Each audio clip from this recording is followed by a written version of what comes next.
welcome my friends. This is Rick Hilliard, the Fat Man GM, and this is your place at the table. I'm coming to you live from the Wastewater Reclamation Association, the greater Des Moines area. That'd be Iowa, for those of you who don't care. I got a bit of a drive. Thought I'd share some thoughts on my DnD Beyond Play-By-Post. Now, isn't that a nice big old orange moon sitting over there? We missed out on the big full Russian moon or whatever it was called last night because of the cloud cover. Anyway, we start out with my half-orc bounty hunter fellow Mordossi and his street fighter slash wannabe bounty hunter Ellendale or Elan chasing down through the streets and the alleys of a roughest section of Tarantus, the city-state thereof. And these are two players who have yet to connect. One's been dodging the other one, one's chasing the former since the 8th star. Our half-orc runs into a couple street thugs, scares one off, who runs straight into the welcoming arrows of Elan. And Elan doesn't quite finish him off. Our thug turns around and runs screaming back up the alleyway he came, and back in this I don't want to call it a cul-de-sac because that really isn't what it is. It's a junction where a number of street alleys have come together, and you have a choice: go this way or that way or what forward. The fugitive Hadara, who is the bounty in question, is worth 50 to 60 coin after, before taxes and bribes and what have you, depending on who you ask and where he's delivered to. We don't know yet why, but we do know from a little bit of a snippet of conversation I put in. This is something you can do at the table, you can do in Play-By-Post, but I think it comes off better in Play-By-Post at the table. But you basically are going to do this little cutaway of some other NPCs discussing what's going on, or at least advancing the larger question as to what potentially may be going on, and drawing the players deeper into the story, helping them become a little more invested in what's going on, and giving them a little heads up if they choose to read it and look at it as it is, right? And it's one of those little tricks I like to do on occasion, just to add a little extra flair and flavor. Now, we've got the half-orc basically slaughters these two thugs. The thug leader went down in the first try, and then second one he put down the second thug, although he utilized something called a action surge or surge, which is something from 5th edition I'm not familiar with. I should be, but somehow or another I dropped the ball. But in part of my mind, the way it was phrased, the way the player decided Mord was going to attack, it come off as sounding like a called shot. A called shot is not in 5th edition, to my understanding. The rules for called shots are not in 5th edition, which, I guess that's because at some point in the past, everybody's decided they don't like the concept of a called shot, or it's too confusing, or it slows down combat. If everybody goes around, I'm going to hit this, I'm going to hit that, it slows things down. And yes, I know, some people don't like the realism or the addition of hit location charts, as I've recently discovered, which that's fine. They're entitled to their opinions and how they want to play their games, and by all means, I am never going to say no to their style. But I will argue that, hey, the fact of the matter is, in this case, it replaces the need for a called shot because it's kind of an automatic called shot. And it, like I said, in my opinion, this is my opinion, and I have been successfully using these things for a long time. So my opinion is based off of years of using hit location table charts, and some fairly extensive ones to great success, that they speed up combat. They reduce the time needed at the table for slugging it out. And I know that there's references to back when everybody, when we had tactical war games and stuff, but that's not true. Tactical war games don't work in that manner, in that way. Although I can argue or agree that there are some that have elements of hit location charts, i.e. my tech or my tank or my fighter or my starfighter or my what have you is going to target and shoot another combat vehicle, and the weapons are going to hit a certain location, and that's what that's for. But it's not the same thing on a grander scale, in my opinion. It is a more personal thing. It brings combat to a more intimate, personal level. It also reinforces the fact that combat's supposed to be deadly.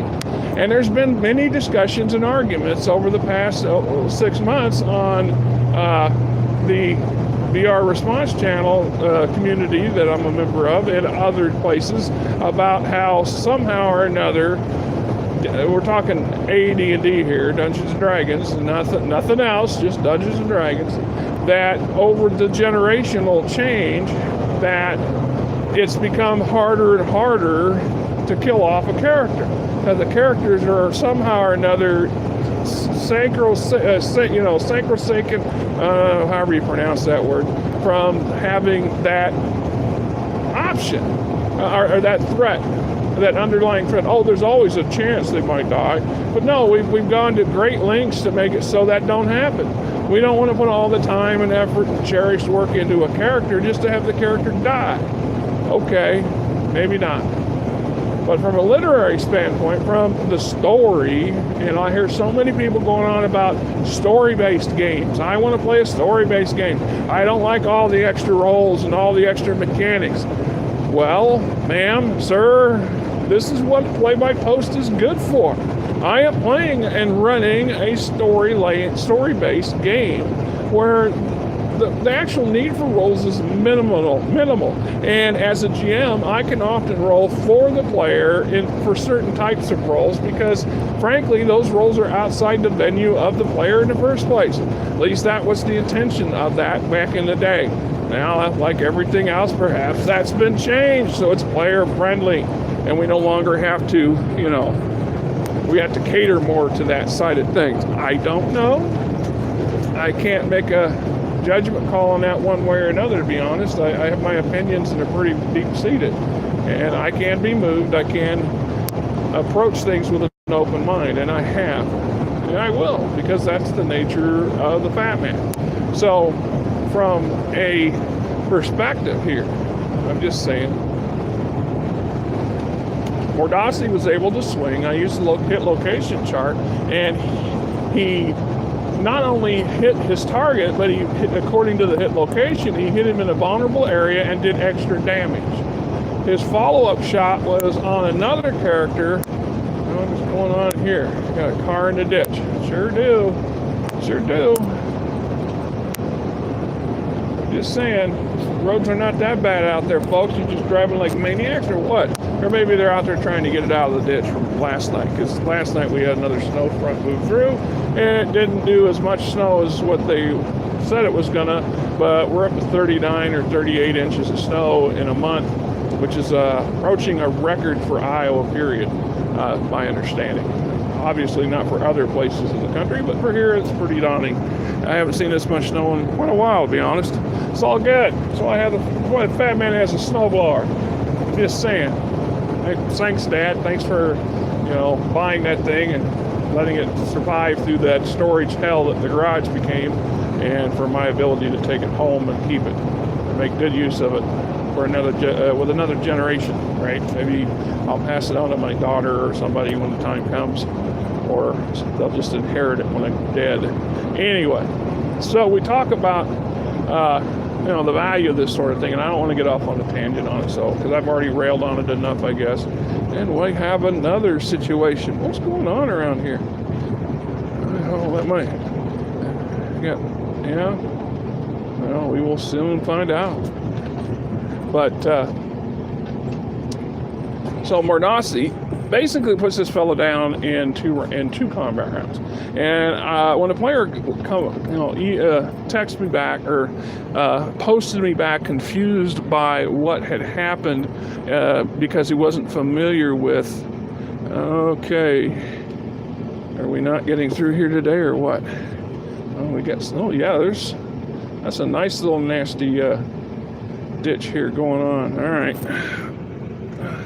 That one was different. Some lady with an oxygen tank. That off-ramp was pretty iced over.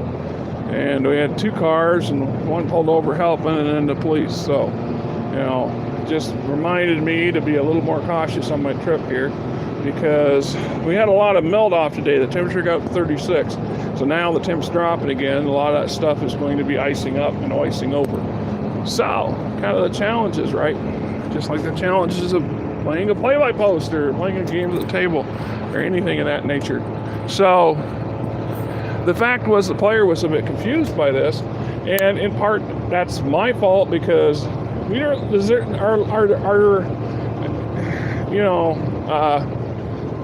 session 0 was kind of hit or miss, and it didn't have a couple of snowbills going down the middle of the medium here. That's nice.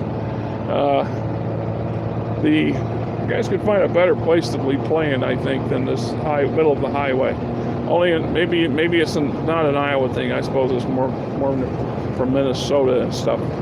We're not in Minnesota, but gentlemen, ladies, whatever. So I had to explain to him the concept there a little bit. I also apologized for missing his comment on the action surge and pointed out that I had believed that he did a called shot by the way he had phrased it. But then in fairness, it's how the story works too, because he was using verbiage. He was describing what his character was going to do. And that's fair. I mean, that's what we asked for. That's what I asked for. That's what we got. And at the end of the day, though, his character took a minor wound, which was wasn't going to slow him down much, and managed to dispatch two of these thugs. The third one was wounded pretty badly by Alon, and then he just then escaped, ran off and down a yet another alley, and Alon was not overly worried about playing that. That always buggers me. I get notations and notices and stuff. I don't know what to do with those things. Stuff that one of the people want me to watch later. That's okay. It just kind of interferes with the broadcast, if you will. I was not by any means a professional podcaster, and I'm not trying to be. I'm not sure I'd want to be. I got enough on my plate for what little I can do. The end of the day, the player was appeased. We straightened that thing out, and then he decided he heard the return of the third thug, saw him running up out of the foggy darkness, and decided and heard somebody pursuing him. So he decided at this point he needed to get our wounded Hedera onto the healer, hoping that they found this healer where she was, because he has no idea where she's at. And all Hedera's got is a rumor as to where they can find this person and what she's capable of doing or will do for little to nothing. And that they're on a clock because his hit points are draining away. He has a bleeder. And we're back to that. I used the hit chart to determine where he got hit. And when he got hit in the back, lo and behold, he picked up a bleeder. It's blood loss. He's losing 1 hit point every round. And until it's healed, he's going to die. He's going to bleed out at some point. And it's time pretty close. He's going to reach our little Lita's Bardo wagon with a few points to spare before he gets into the negatives. 1 hit point, 0 hit point, now he's in negatives, and there's not a lot the half-orc can do. He's not a healer, he's not trained in healing, and this is a deep wound, so it's bleeding from internally. It needs proper, somebody knows how to do this with some healing skills or healing magic. And once again, these are they're now into second level. They're not loaded up with potions and magics and money. That's not how this game is being played. We don't have a huge amount of resources. They have some, but most of it's from connections and knowledge of their surroundings to some degree, not how much loot they've carried over with them or how much bling they've managed to purchase from this, that, or the other thing. And I kind of like it that way a little bit. It makes these a more raw or more pure gameplay, in my opinion, of course. So when you look at the situation that these two are going to show up, and then of course Mord's going to find the Bardo at first and get Hedera there, and then within a moment or two, Alon's going to show up, and then there's going to be, well, I don't know, right? These are two players that have not been introduced. This is a unique opportunity or an interesting way of being introduced into a game group. None of this, you were all sitting around the bar, or you all knew each other, or you're all from the same village, or what have you. No, you're complete strangers with your own agendas, your own thoughts, and your own wishes. By way of play-by-post, we can make it even more intimate. Potentially, one of them could kill each other. Alon has made a thought in his made a comment via his thoughts that the opportunity presents itself. He's just going to put down this half-orc, grab the Hedera character, and hustle him off to the cops so he can get paid.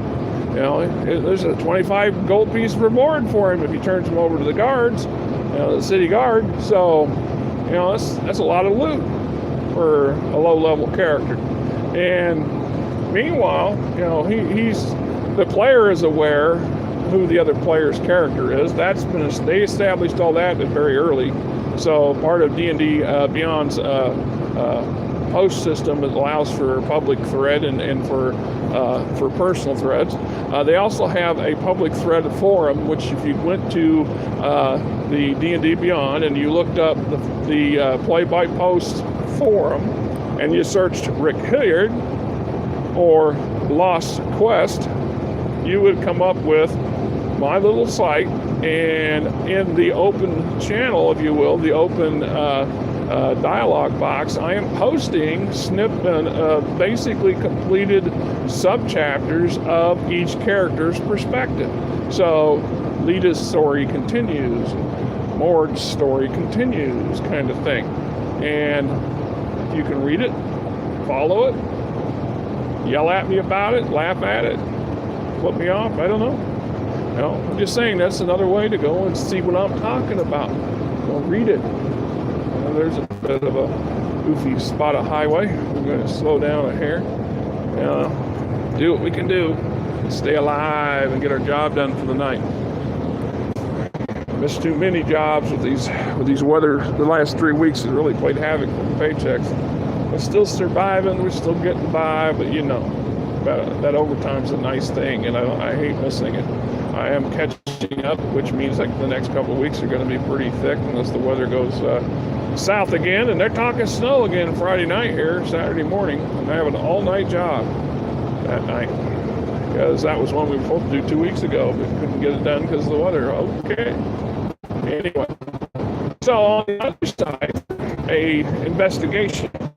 Now, with Lita's character, Lita's not a fighter. She doesn't want to be a fighter. The player is not playing her as she's a pacifist. If somebody were to attack her, she would try to talk her way out of it or try to run away or plead for her life, but she's not going to throw down unless, and she's got a little bit of offensive capacity in the martial arts standpoint. She can physically, defend herself a little bit, but she's not that strong. She's not that fast, and there's downsides to that one-on-one combat sort of thing. She has one spell that can deter somebody assuming, of course, that they don't, their willpower doesn't just shrug it off. So a strong opponent, she's pretty much helpless in front of. We've established in her ongoing development, see, that's an advantage we can use with Play-By-Post, that you can do at the table. I'll grant you that. You can do through text and email, and I highly recommend doing this. This is where the character or the player and I are having a discourse about Lita herself, how he perceives her, how she would operate, how we think she would go. Things are going on here that we are building a richer, deeper backstory that justifies a lot of what her outlook on things. And he commented, he didn't, she comes off as very shy and reserved. He doesn't believe that she's virginal, so to speak. It's just that she's probably been raised in a orphanage-like environment as a foundling for the Healers Guild, and there's always those types who will take advantage of young people, and that's the sad, hard truth of the world. As much as we're trying to fix and change that thing, we've come a long way, but we got a long way to go. But if you're looking at a game system in a dark world, that's a dark, mature part of the thing that you have to know is going on in the background. We're not going to explore that in the game because that's not how we do things or what we want to do, but we still want to acknowledge that there is that stuff. Just like she acknowledges that she's always going to be submissive to a more powerful, more wealthier, more whatever. So if that house, that particular noble who had pushed himself, decided to just take her somewhere and keep pressuring her into doing what he wanted, she's likely to go along with it, if for no other reason as a method of self-defense. Let him do his thing and pray he doesn't do something fatal and get out until she gets some power under her belt where she can influence those around her a little better. That's the advantage of higher levels of a sorcerer, that she'll have a lot more opportunities to pick up some spells and some abilities and things that will work to her advantage, where she can defend herself, protect herself from such a way in that mindset. Which also got me thinking earlier a little bit about the city itself as a character. And I'm going to do, on my return trip, I'm going to do a bit of a video on that too, I think. Oh, we got some drifting snow here. That's nice. We'll be drifting over the road here soon. It's already starting to do that in some spots. I'm only driving, according to the speedometer, 50, but I've noticed that the speedometer in this truck actually is a little bit off by about 6 miles an hour. So if I say I'm doing 55, I'm actually doing 49. Because I've been clocked by those roadside speed trap things before, or signs that warn you how fast you're going. So I know that the truck runs slower than what the speedometer states, which isn't necessarily a bad thing. I could never get this thing over 70, no matter, even downhill and empty with a wind. So it's not fast. It's just old and slow like me. So Lita's character is being pretty well, definitely handled, and it's developing in some interesting directions, in some interesting ways. She also briefly came under the full bore of our Livy character. Livy is a half-elf bard. I've talked about her before. She is a pistol. She is everything Lita isn't, and vice versa. So together, potentially, they could make a heck of a duo. And the player acknowledged to me that he could see Lita becoming influenced, perhaps not necessarily in some good ways, by the Livy character, because she admires that type of bold and brash and self-confident individual. And Livy is all that and a bag of chips. The fact that Lita went to this upscale, wealthy clothier to further track down the leads to the young lady who had come to her barter wagon the night before seeking help and then disappeared and left her clothes behind. She's trying to find this person, and she's following up on the stuff she learned the previous evening from Taylor about the stitch patterns and all this other stuff with the clothes, and that they had been purchased from this particular shop. And as soon as she gets in, she's overwhelmed by all the wealth and the pomp and the rich and the famous and all the other beautiful things here that she just, in her wildest imaginations, couldn't put a grasp around. And yet, in her simplicity, she has no wants or desires for these things beyond the typical young woman who would like to, I would like to see how that would fit on me, but I don't dare because I'm not worthy of that sort of thing, or I don't want to draw attention to myself, kind of thing. And this is where this older nobleman character NPC steps in, and out of nowhere, it's like this guy's hanging out at this place. It's kind of implied that maybe he was with the matron and the 3 younger girls, but there's no connection made between none of them. So there's none of that, the matron looking disapprovingly upon her husband kind of thing. So we have no idea what the connection there is. I do. I have a couple ideas about what's going on here that ties into other stuff that's for a larger quest or adventure for further up the road when the characters have some more experience under their belts and they can be better prepared. That leads us to another possible problem that has me in a quandary, and I did a video, put it on the VR response community, asking my fellow GMs their opinion on how I might address this situation. And I won't go into it here because I don't want to put any... I'm trying hard not to spill the beans. I also don't like putting out too many so-called spoilers because the story hasn't written itself, right? It hasn't. That's something me and Oddbot, the name of the acronym that I have for the player behind Lita, commented that the stories between the characters, the character angles, their reactions and their actions and how they handle situations, the story is being developed and written by everybody, including the city environment. So new things come and go, and I make my job as a GM, and part of one of my jobs is to make sure that there's no loose ends. I keep an eye on these little tangents to make sure that they either get tied up neatly or they arc back into the greater story. So all these individual threads are weaving together to create a tapestry that will tell the story of what's going on here, and potentially a number of tapestries over time. And that's in part kind of what my goal is for this sort of stuff, is to make it as rich environment and as interactive as an environment for my players as I can possibly do. And sometimes, you need the right kind of players who are on board with it or are adaptive enough. I have 3 of them that are very on board with it. The 4th one is adapting.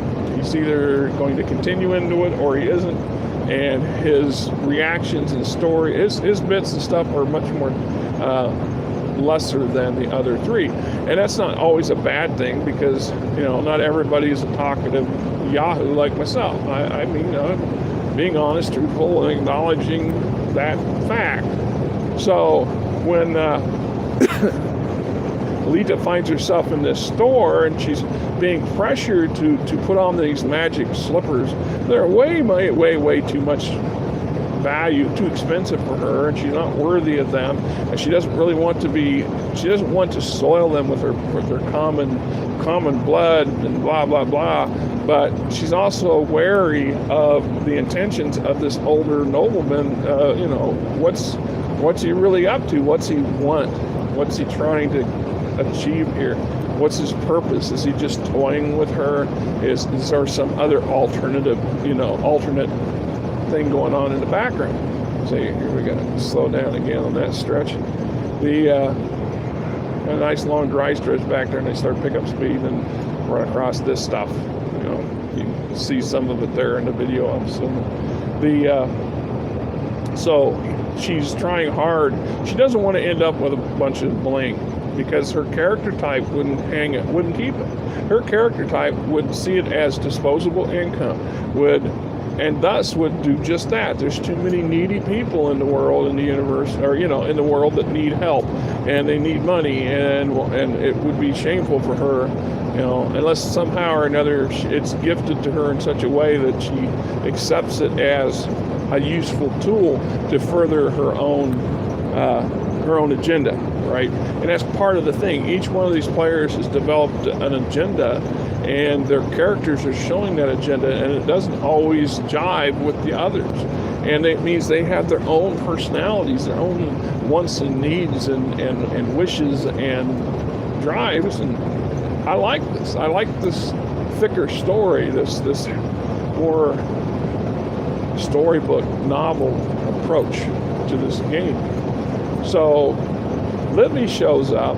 Now, Libby's got a contact who is, while she herself is not wealthy, she has connections. She's also tied into the city government in some way. So she has another set of connections.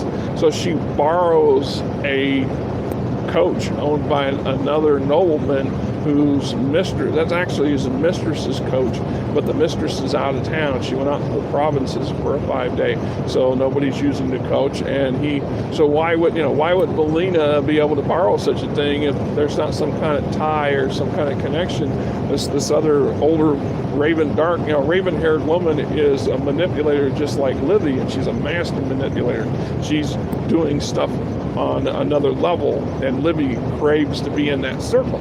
And one of those things that Belina is able to do is she's utilizing Libby's energy and ambitions to further her own aims, because that's how these things work. That's how these people work. And Libby's okay with it. She's not totally blind to what's going on, and she's a manipulative little whatever, she's a manipulative little minx that's turning it back on her. So when she finds out she's been given a rare opportunity to attend the Royal Masquerade during the Festival of Silver, she's absolutely, positively wants to go, and she knows she needs to make an impact. And so she immediately sets eyes on the most exotic, the most risque gown in the store that's out on display. And she doesn't even bother to even see what, ask what the cost is. She just starts not, I want to say pleading, but she starts maneuvering and wheedling and conniving with her friend to get her friend to agree to help her purchase this gown, or just outright purchase it. And of course she sees the nobleman and all the attention he's paying to this basically very beautiful yet plain dressed woman. And that's something else. Alita's character is an extremely beautiful type of person that is not just beautiful physically, but in her presence, her charisma is quite high, and in a way that everybody finds himself in liking her or wanting to get her to know her, or other things. And in this case, she's always dressed very, very simply and very plainly and very cheaply. So she definitely does not fit. Even the servants that are working in the shop are much better attired than she is. I mean, obviously they work for the most wealthiest clothier in the city. The last thing he's going to do is have his hired help look like a bunch of slobs. They got to be very well groomed and comely themselves, and be well dressed and well attired, because obviously that's just it goes with the job. So she's this fish out of water in a bad way, and she's quite conscious of it. And she's also quite intimidated by this very powerful individual, this noble, who just suddenly took an interest in her, is trying to entice her or induce her into taking these slippers. We even discussed in behind the scenes that, well, what if she, in the excitement, she forgets they're on her feet and she runs out of the store? Well, the character would be agonizing for days that she took something that wasn't hers, and would make every effort to return it, and then write an apology letter, even submit herself to the potential incarceration threat if because she had taken something that was not hers. Or if she'd come back to the store and discover that the nobleman had purchased the slippers, and that way she wouldn't get in trouble, that she would feel obligated to return the slippers anyway, this time to the nobleman who paid him with another note, or pleading that, I'm not worthy of this and you should not spend money on me, find yourself a mistress or what have you. And if nothing else, she would then resort to selling the slippers, because obviously she could do a lot of great works with all the poor people, the hungry and starving and homeless that fill the poor quarter. You know, there's a pair of LV slippers have a lot of value and would go a long way to being conducive to the entire community, because this is the type of character that Lita is being played as, and the player's been quite true to form. So Livy would have had no problem accepting this gift, as, you know, obviously the wealthy older types have, you know, that she's quite aware of her looks and her presence and her half-elf exoticness, and how she's used to having these wealthy rich people types come in and try to take advantage of her, but she's quite a savvy and adept young lady, so she uses this to her advantage over and over and over again, and in the process, like I said, would have absolutely no trouble accepting the slippers as gifts. The character would not steal them. She would not wantonly walk out of the place or secretly walk out of the place. As a matter of fact, she makes a point when she's in there that, because she's drawn to this drama that's going on between this young woman, this young, beautiful, yet very common-looking person who shouldn't be in the shop in the first place, unless she's a servant of this lord, this high lord, or something else, and he's trying to, spruce her up, if you will. So she manages to maneuver herself all the while prancing and preening and looking in the mirrors and admiring her dress and pleading to her friend that this is the absolutely must-have thing, and oh, but I need those shoes, those black strapless shoes to go with it, blah, blah, blah, and in such a manner that she can also overhear maneuvers, so she can overhear the rest of the conversation between Livy and Lita and the noble. And the nobleman is quite unhappy with Livy.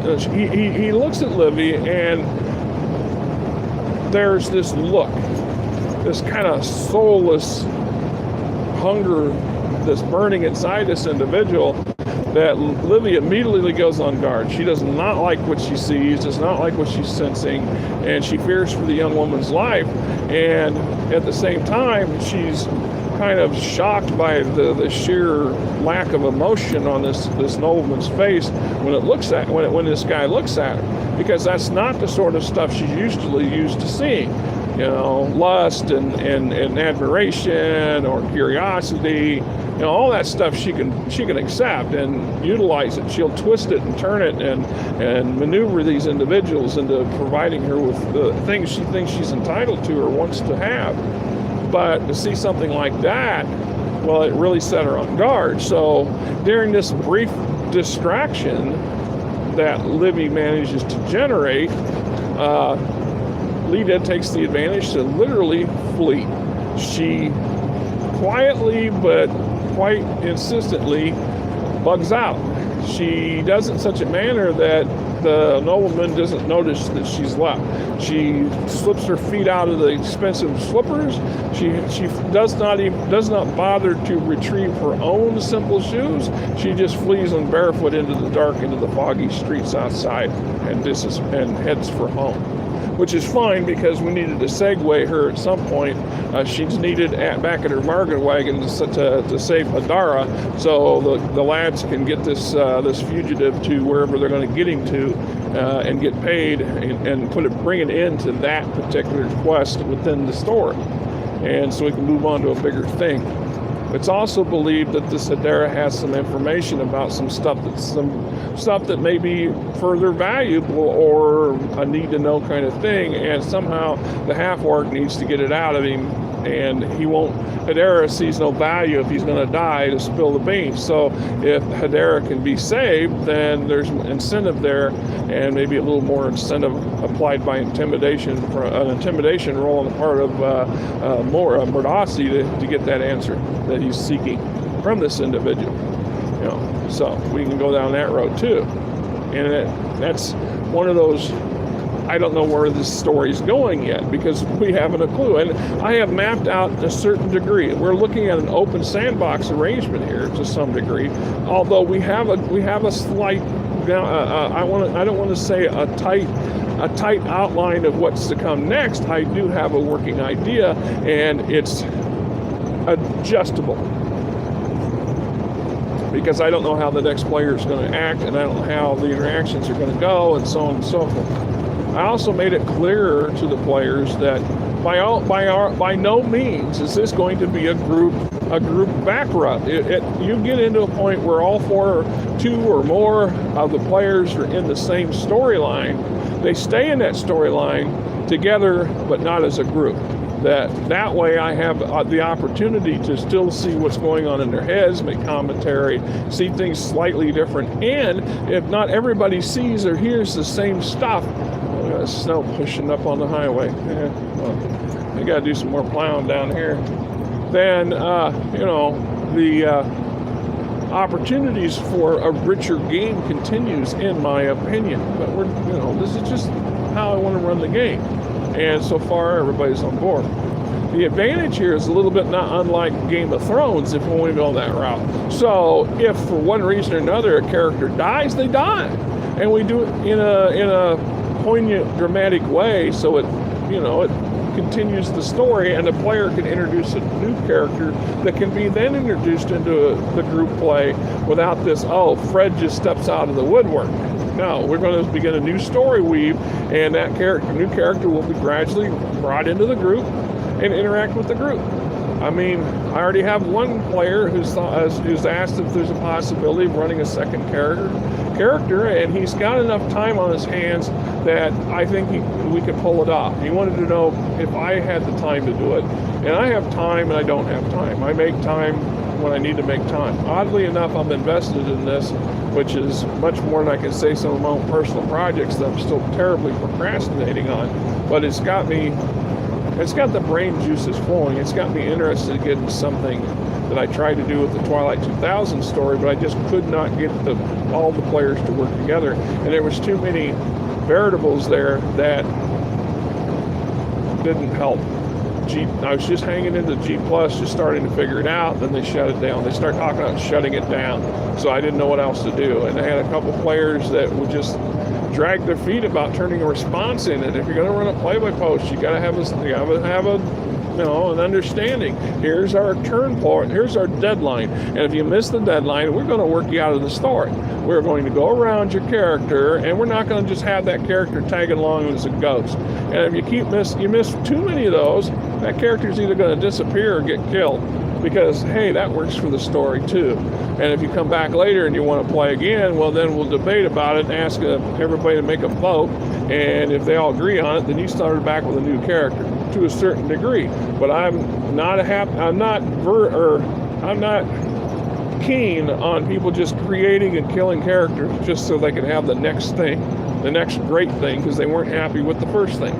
Well, if you can't make the first thing work, what makes you think you're going to make the second thing work? I'm just pointing that out. So if it becomes a repeated deal, well, then the player has to go. And I'm not connected to these players on a personal level, so it's not unlike a little bit of running games at a convention. These are really kind of strangers to me. So if this person drops out or has to get booted, I'm not going to be overly tore up. I will miss the character interplay if it's a good character.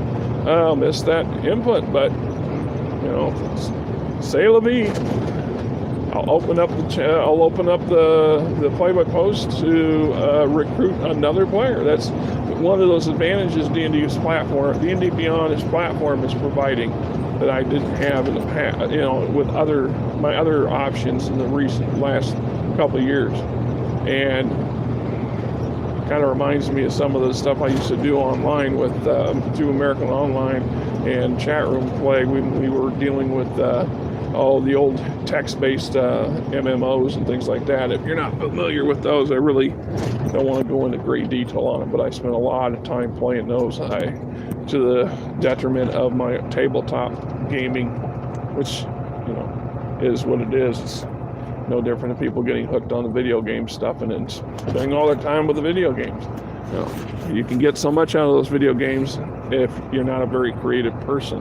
At some point, you find yourself being hungry for better, in my opinion. That's just Just my opinion, right?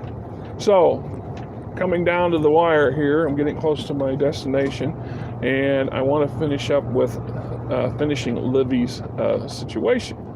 So Lita flees the situation she's in. She leaves the store so fast she leaves her shoes behind, and Livy sees this expression on this individual and is shocked and appalled and even scared by it to some degree, scared for this other woman who's obviously in such danger, especially since the nobleman all but snarls and turns and stalks off out the door as if in pursuit of Lita's character.